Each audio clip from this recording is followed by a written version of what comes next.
Sarah Ferguson n'a pas été invitée à assister au couronnement de Charles III le samedi 6 mai prochain. La duchesse d'York ne s'attendait de toute façon pas à y être invitée. Charles III l'a conviée au concert en l'honneur de son couronnement le lendemain au château de Windsor. Sarah Ferguson fera partie des 2000 VIP conviés à assister à l'événement. Le 13 avril dernier, le quotidien britannique The Independent révélait que Sarah Ferguson ne figurait pas sur la liste des invités conviés à la cérémonie du couronnement de Charles III, organisée comme le veut la tradition, à l'abbaye le samedi 6 mai 2023. Un camouflet d'autant plus violent pour l'ancienne belle-sœur du monarque que ses filles, les princesses Béatrice, 34 ans, et Eugénie, 33 ans, occupent respectivement les 10e et 11e places dans l'ordre de succession des prétendants au trône.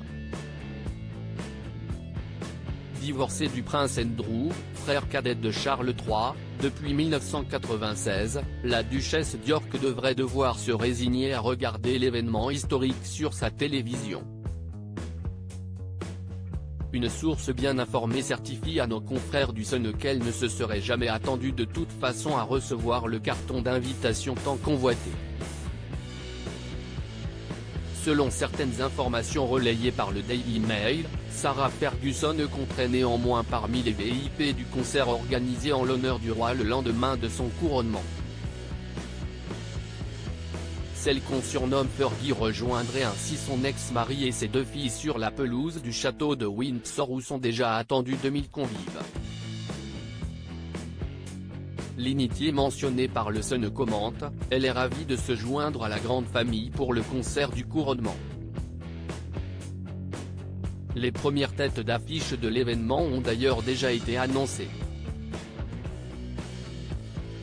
La pelouse de Windsor accueillera notamment Katy Perry, Lionel Richie, le ténor italien Andrea Bocelli, en duo avec son homologue gallois Brinterfell, l'auteur-compositrice-interprète Freya Ridings, le groupe pop Take That, sans Robbie Williams, et le pianiste Alexis French. Pourquoi Sarah Ferguson a été exclue du couronnement de Charles III? Persona non grata pour les uns, bête noire de Buckingham Palace pour les autres, Sarah Ferguson dérange.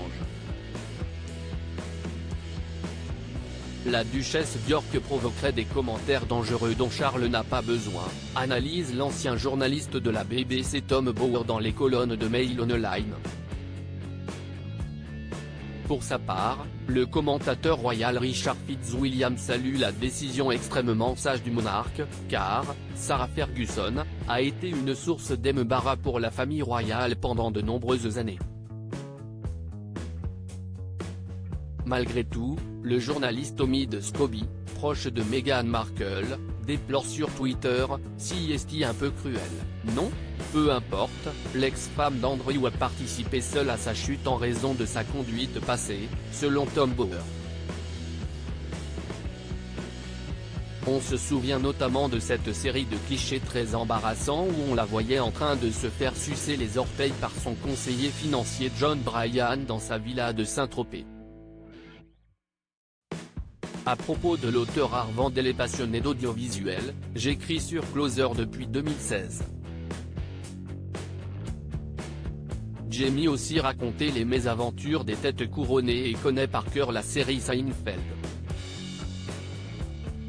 Ces derniers articles et Charles III, une sérieuse menace plane sur son couronnement, la police britannique sur ses gardes Prince Harry assigné à résidence à son retour au Royaume-Uni, nouvelle révélation sur sa veine. Meghan Markle absente du couronnement de Charles III, et si, finalement, sa stratégie était brie.